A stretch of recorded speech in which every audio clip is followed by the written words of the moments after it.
I can pattern this properly later, because I think drones are watching right now.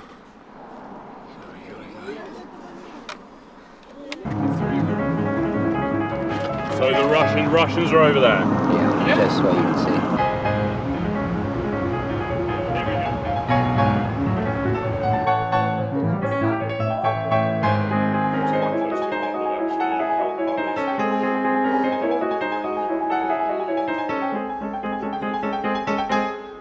My name is Max Denison-Pender and I am an artist. I paint with oil paints on panel.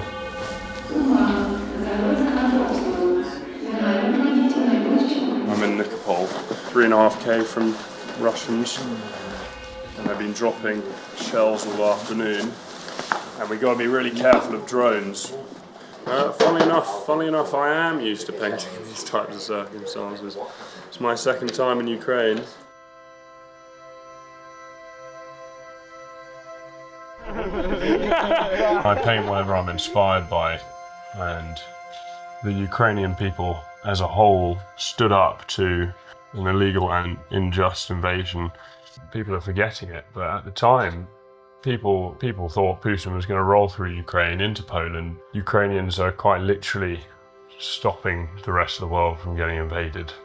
You know, they decided single-handedly as a whole, as a country, that they weren't going to let that happen. And for me, that was the most incredible thing to see. Beauty can be found in character and stories, and to think that people who weren't even military got up and started defending their own country with whatever they could find around and working together and pushing them away was just absolutely amazing. So I said, right, I need to paint them.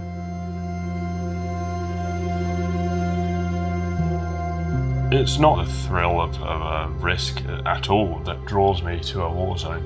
It's the fact that from a war zone, from certain locations in the world where, you know, it is dangerous, doesn't mean that there aren't stories to be told. It's just the truth is not many artists want to go and tell them.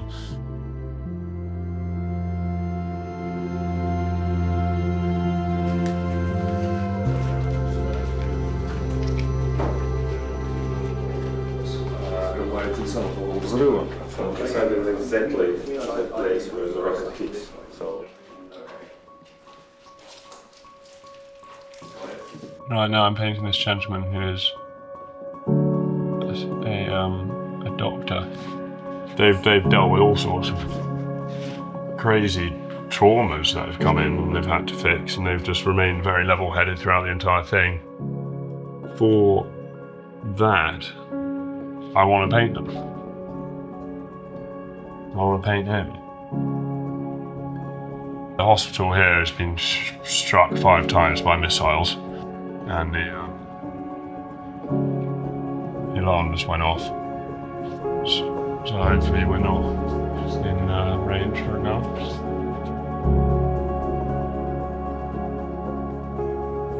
What it means to paint these guys who are fighting for their home, it just basically instills the concept that a home isn't just a house. What are they defending? What are they defending? Like, they could have just got up and moved or had a dictatorship over them and stayed in the same place. But what makes it not their home now if Russia were to win?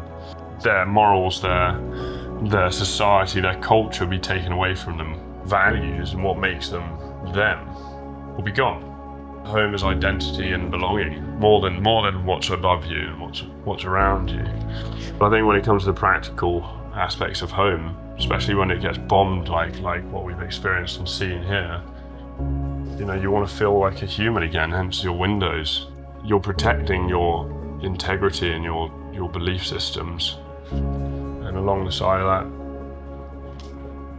that, they need to be in a place that looks and feels like what they used to have.